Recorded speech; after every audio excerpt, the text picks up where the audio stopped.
Salope. Tu es une salope, Clément Turpin. Ouais, prépare-toi, hein, ce débrief. Il va y avoir de la colère, de l'animosité.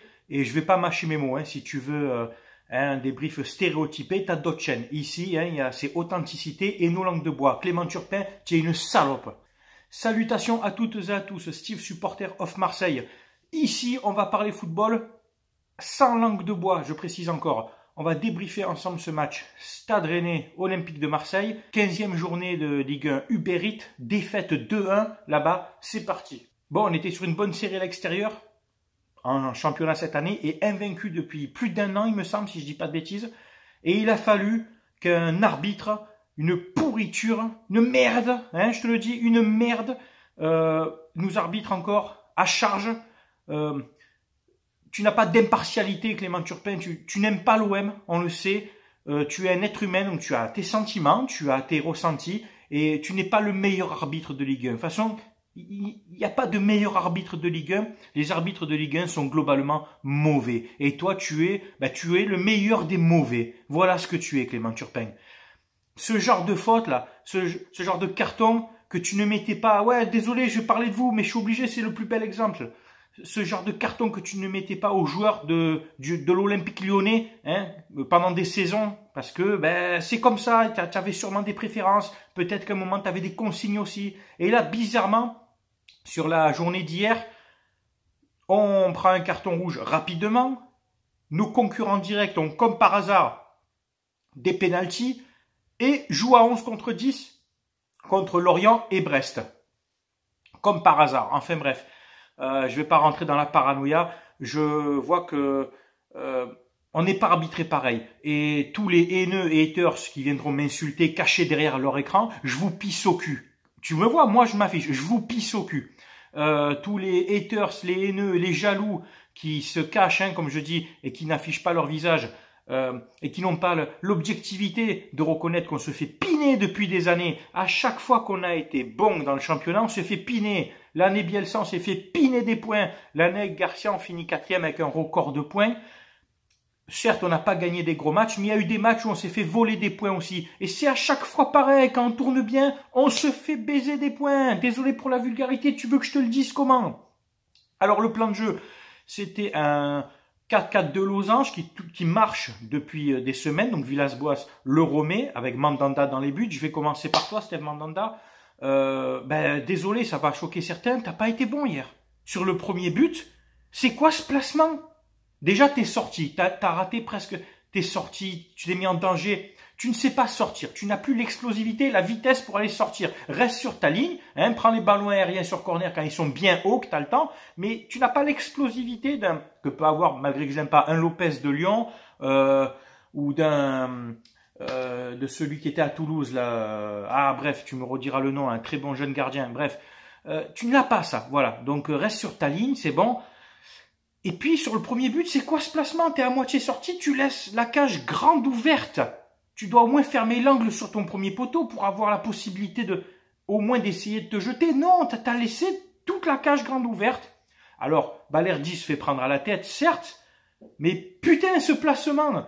Bref, donc Mandanda, coupable pour moi, enfin partiellement coupable sur le premier but. Lafont, voilà, chercher le gardien, tu vois, voilà, c'était Lafont. Et sur le deuxième, bon, ben là par contre, il peut rien faire devant la cage, il la pousse et basta. La défense centrale, c'était Balerdi, Alvaro. Bon, ça a été costaud. Tant qu'on était à 11, on tenait bien. Franchement, on tenait le match. Rennes n'était absolument pas dangereux. Si tu es supporter rennais, il faut être objectif. Vous n'étiez pas du tout dangereux. La défense centrale tenait bon. Balerdi sur le premier but, donc qu'on prend le but égalisateur, tu es coupable. Tu dois arriver à placer ta tête. Tu es un grand, tu as un gabarit, tu imposes, tu es costaud. Et ben, ça marche pas à tous les coups. Regarde, tu as une action de but, Balerdi, en première mi-temps. Tu as juste à la pousser, à décroiser, tu loupes ta tête. Tu es le genre de joueur qui est capable de marquer 5-6 buts par saison de la tête. Tu as les capacités, Balerdi. Il faut progresser sur ça. Donc, je vais pas t'enterrer parce que tu es jeune, parce que tu as quand même fait des bons matchs, parce que j'aime ce joueur. Mais attention. Attention, la régularité, attention, il faut être efficace. Voilà, tiens, en Ligue 1, il faut être efficace. Hein, enfin, en Ligue 1, en Coupe d'Europe, etc. Tu as des occasions de but. Et des occasions contre nous, il faut que tu t'imposes dans la surface.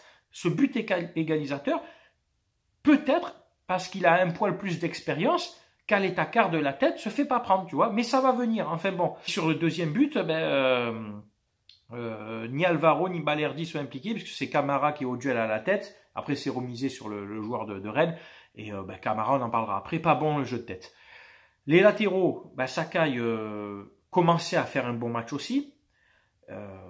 Pareil, dans l'intensité, l'implication, il gagnait ses duels, hein, comme les matchs précédents, tu vois, où ça allait mieux. Et puis, à partir du moment où on a joué à 10, alors là, c'est global à l'équipe, on a tous reculé, c'était les consignes. Donc, ils ont pu peu s'exprimer dans le jeu, c'était vraiment de subir et de défendre. Hormis ça, Sakai a récupéré quand même quelques ballons. De l'autre côté, c'était Jordan Amavi qui revenait, qui faisait du bien, qui apportait sa vitesse. Et puis, qu'est-ce qui s'est passé? Alors, j'ai ma petite idée, tu joues pas depuis 1 ou 2 semaines. Hein, ce genre de blessure musculaire, c'est peut-être l'hygiène de vie. Hein, je dis pas que c'est forcément ça, mais ça peut être une cause à effet, tu vois. Ouais, tu t'es fait le mollet. J'espère que c'est pas grave. Hein, je sais pas, j'espère vraiment, hein, parce que voilà. Ça nous handicape. On gaspille un changement. On fait rentrer Nagatomo, qui pour moi n'apporte pas beaucoup de garanties, qui malgré ça, s'est contenté de défendre. De toute façon, après, il s'est contenté de défendre comme les autres. Il a plus ou moins bien défendu, très peu aidé dans son couloir après par Valère Germain, on en parlera. Donc bon, voilà, je ne vais pas l'enfoncer, il s'est contenté de défendre et c'était, on va dire, mitigé. Camara, tu sais quoi? Va falloir redescendre un peu, garçon. Hein. C'est pas parce que le club t'estime à 40, 50, 60 millions, ça y est, tu n'es pas Andreas Pirlo, Camara. Tu n'es pas un Gattuso. Tu n'es pas un Verratti même, j'ai envie de dire. Non, tu es loin de ça encore. Hein. Tu es encore loin de tous ces mecs. Tu es encore loin des Xavi, Iniesta. Hein. Joue plus vite. Donne là ta putain de balle. Tu es tout le temps en train de faire le dribble de trop. Tu la récupères, c'est bien. Hop, tu vas au duel. Donc tout ce bénéfice-là, tu la perds parce que tu gardes la balle. Ça rend fou. Ça rend fou. Combien de balles t'as perdu? Ça nous met en danger. Arrête. Arrête. Prends la balle, récupère, donne tout de suite. Même Gay, il fait mieux que toi, ça. Il la perd pas, lui, il a des plus grandes jambes, il arrive, tu n'y arrives pas. Tu es lent, Camara. Tu es lent. Tu n'as pas de rapidité d'exécution. Prends la balle, donne ce pied. Ça rend fou. Tu as été remplacé à la fin du match par Marley Ake parce qu'après on était mené 2-1.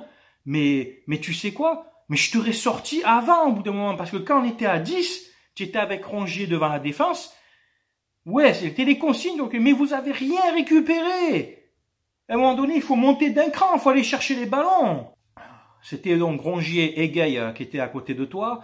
Rongier, pareil, jusqu'à la 35e minute, pas de problème. Des duels, de l'impact, récupération de balles, ça distribuait bien, pardon. Et puis après, comme tous, après comme toute l'équipe, ça s'est éteint, on a subi. Donc, en fait, tous, globalement, ils ont disparu dans le jeu. Hein. Tu sais ce que c'est, quand tu recules, tu subis, t'as plus le ballon, en fait. Possession de balle, 65, 35. Donc forcément, t'as plus le ballon. Duel aérien gagné, pareil, 65, 35 à peu près aussi, hein, à 2-3 pourcentages près. Ça veut dire, de toute façon, les buts qu'on prend, regarde bien, c'est des duels à la tête qu'on gagne pas. C'est pas normal avec les grands joueurs qu'on a. Après, c'était Gay. Alors, on va parler, voilà, le dossier Gay. Gay, super match. Franchement, il était partout. À la récupération, au duel, offensivement, son but, c'est quoi? Magnifique. Déjà, le travail sur le côté Thauvin Payet, superbe. Payet, on y reviendra sur sa passe. Tu peux, j'exagère ou pas, je m'en fous de ce que tu penses là. Passe, masterclass. Il prend la défense à contresens, hein, comme on peut dire. Et Gay, si c'est Rongier, il n'y a pas but. Gay, paf, frappe sèche, à la Taiwo, comme disait mon pote. Le gardien n'a pas eu le temps. Sèche, rapide, nickel. Son premier carton jaune est mérité, hein, il fait un acte d'anti-jeu. Après, il y a cette faute où il met le pied dans la tête d'un joueur. Il tombe, il met le pied. Certains disent, ouais, c'est volontaire. Non, c'est pas volontaire, il tombe, il met le pied. Combien de fois on a pris des coups, nous, nos joueurs ont pris des coups comme ça? Est-ce qu'on pleurniche? C'est dans le jeu aussi, tu fais pas de la danse à un moment donné, hein? À un moment, aussi, c'est un peu un sport de contact aussi. Il se prend un pied, mais c'est en tombant, hein? Dans ces cas-là, alors au gardien de Lyon, tu mets des cartons rouges à tous les matchs alors. Et c'est qu'un exemple, il y en a plein comme ça. À tous les matchs, tu mets des cartons rouges. Et le deuxième jaune, franchement, Turpin, t'attendais que ça en fait. Tu n'attendais que ça. Tu t'es dit, gars, il est en train de bouffer le milieu de terrain. Il mange tout le monde. Hop, à la tête, il recule, il met un coup de coude. carton jaune, le deuxième. Et un peu de pédagogie, espèce de mange-merde que tu es. Et un peu de pédagogie, va le voir le jeune. Tu lui dis, écoute, le pied, là c'est trop, la prochaine, tu l'avertis. Et AVB entendant ça, il laisse passer la mi-temps, et à la mi-temps, tu dis à Guy, bon écoute, t'es dans le collimateur, je te sors. Je te sors, je fais rentrer Strootman, qui d'ailleurs a fait une bonne rentrée, Strootman. Je l'ai trouvé vraiment impliqué, vif, il a récupéré 2-3 ballons, voilà, c'était correct. Et tu fais ça. Non, tu as laissé aucune chance au gamin. Tu n'as même pas regardé la VAR pour la faute. Mais tu n'as pas honte, Clément Turpin. Et la Ligue, là. Et Jacques-Henri Hérault, je m'adresse à vous, monsieur Hérault. Mais quand est-ce que vous allez prendre la parole? Vous laissez AVB, que des fois je défends ou pas, seul, en gros, démerde-toi avec les arbitres, démerde-toi avec la Ligue. Ça va pas, ça. Tu es le président, tu es où? Tu es où? Tu dois un peu t'imposer, voilà pourquoi on se fait pas respecter, parce que tu laisses pisser. Tu as Longoria, Ouvrard qu'on n'entend plus jamais, lui aussi, on sait même plus ce qu'il fait là. C'est comme là, celui qui était venu, là, l'anglais, là, j'ai oublié son nom aussi, là, Aldridge. Tous ces mecs, là, ils servent à quoi? Héros, qu'est-ce que vous faites? Imposez-vous, faites une déclaration. Faites au moins un tweet, quelque chose. Je sais pas, j'ai plus Twitter, donc vous me direz s'il a fait quelque chose. C'est scandaleux, c'est scandaleux. Donc du coup, à partir de là, on a joué à 10, on a reculé, et on a subi. Jusqu'à la première mi-temps, ça allait. Et on a eu des occasions, Balerdi, Benedetto, putain, Dario, tu es au top depuis 3 matchs. Celle-là, tu dois la mettre. Thauvin, il te met un caviar, il te met un caviar. Tu dois la mettre. C'est ça la régularité d'un pur neuf. Depuis 3 matchs, tu marques des buts, il n'y a pas de problème. Continue, enfonce. C'est vraiment dommage. Tu vois, il aurait été encore dans sa bonne dynamique. Et puis AVB, voilà, le coaching d'AVB.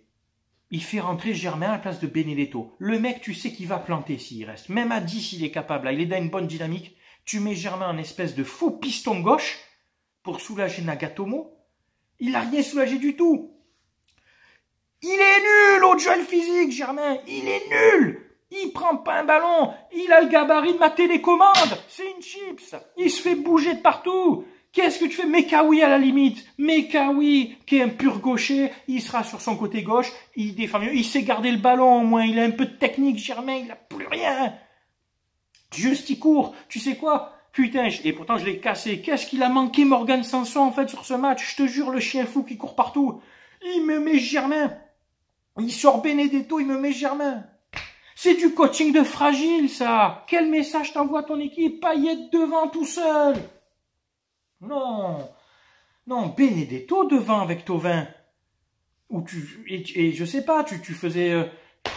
peut-être, même tu faisais sortir... Enfin, je sais pas, tu remplaçais rien en fait. Tu laissais Camara ronger devant la défense, Payet a mis de la 3 et les deux devant. Qu'est-ce qu'il allait faire ce changement là? Je ne comprends pas, il n'a pas été utile. Arrêtez, Germain, putain, c'est pas un joueur défensif. Après, il y a Cuisance qui est rentré à la place de Payet. Cuisance, t'arrives avec ta fraîcheur, tout, t'as rien fait, les passes, les contrôles. Réveille-toi, garçon aussi, tu étais au Bayern, qu'est-ce qui t'arrive? Tu n'as rien apporté. L'entrée de Strootman, comme je vous ai dit, j'ai bien aimé. Et après, il y a la rentrée d'Ake à la fin. Bah, c'était Ake ou Enrique, il a préféré Ake qui a plus l'habitude peut-être de jouer dans l'axe. Et Radonjic n'avait pas de temps de jeu. Ce changement-là, je peux le comprendre. À la place de Camara qui m'a gonflé sur ce match. Sur ce match, Camara, j'en reviens, tu m'as gonflé. Mais tu vois ce changement débile, là. Germain Benedetto. Tu as cramé un changement et à la fin, tu pouvais faire entrer et Ake et Enrique ou Radonjic. J'en sais rien, tu vois. Mais c'est pas bon, ça. C'est pas bon. On a subi. Forcément, tu sais qu'on allait prendre un but au moins à trop subir. Parce que tu es à 10, alors il faut faire que défendre. On peut pas, à un moment donné, jouer un peu plus bloc haut et tu compenses. Au lieu d'être à 3 devant, ben, tu n'es plus qu'à 2. Voilà, tu n'es plus qu'à 2. Payet descend d'un cran, côté gauche où c'est Camara, Rongier, Payet, et puis voilà, mais au moins tu es un vrai créateur. Payet est meilleur que Germain quand même au niveau de la création. Et puis tu envoies des ballons devant à Benedetto, Thauvin, tu vois, sur contre. C'est quoi ce coaching là? Forcément, il n'y a plus de pressing devant. Donc, ils pouvaient jouer librement en Rennes. Quand ils avaient le ballon, jusqu'au milieu de terrain, ils n'avaient pas de pression, pas de pressing. Je suis vraiment dégoûté parce que perdre à la limite, mais c'est la manière dont on perd avec je te dis, cet arbitrage de merde dont on est victime. Et après, ben, attention, comme je t'ai dit, il y a certains joueurs qui, pour moi, vous avez loupé votre match. Hein. Je vous l'ai dit, Camara, j'ai pas du tout aimé. Mandanda, attention sur le premier but. Et puis, pour moi, le coaching, là, t'as pas été bon sur ton coaching. Non, je suis désolé, on peut être d'accord ou pas. Le débat est ouvert. Pour moi, le coaching n'a pas été bon. Voilà. Là, je suis vraiment en colère, tu vois. Hier soir, j'étais vraiment frustré, agacé. Heureusement, Lyon s'est fait égaliser. Ça limite la casse. Paris a gagné à 11 contre 10. Bravo, avec un penalty. Avec Mbappé penalty. Et Lorient, j'ai vu le résumé du match. Ils vous ont bougé. Hein. Ils vous ont bougé. S'il n'y a pas ce penalty, le match n'est pas débloqué. Lyon, pareil. Brest a la balle de 3-2 à la fin. S'il marque, si l'autre il cadre un peu, là, c'est pareil. Enfin bon, on a quand même encore 2 matchs de retard. Rien n'est perdu. Mais c'est vraiment agaçant, tu vois, de perdre comme ça. C'est la frustration de perdre comme ça. J'espérais au moins le nul à 10, tu vois. C'est vraiment dommage. Bravo à Lens, hein, qui a cartonné Monaco. Lille qui cartonne aussi, qui va être là à la lutte hein, jusqu'au bout. On peut que féliciter Galtier pour son travail. Et puis, nous, j'espère vraiment qu'on va gagner les derniers matchs avant la trêve et gagner nos 2 matchs en retard. Parce que j'ai cette impression d'avoir été volé. Je suis déçu comme vous tous, je pense. Voilà.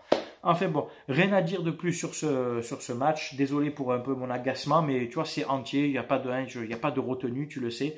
Je vous souhaite à tous quand même de passer une bonne semaine. On se voit dimanche pour le débrief du prochain match.